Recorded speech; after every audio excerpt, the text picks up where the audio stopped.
रब का हुक्म। एक बूढ़ी खातून ने रेडियो स्टेशन फ़ोन किया कि वो कई दिनों से भूखी है और कई दिनों सिर्फ सूखी रोटी पर गुजारा कर रही है, और कहा कि अल्लाह की राह में इसे खाने के लिए कुछ दिया जाए।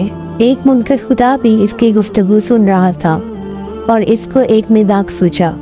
इसने खाने पीने की अशिया खरीदी और इस बूढ़ी औरत का एड्रेस मालूम करने के बाद अपने नौकर से बोला कि जाकर इस बूढ़ी औरत को दे आओ, और जब वो पूछे कि किसने भेजा है तो बताना ये शैतान की तरफ से तोहफा है।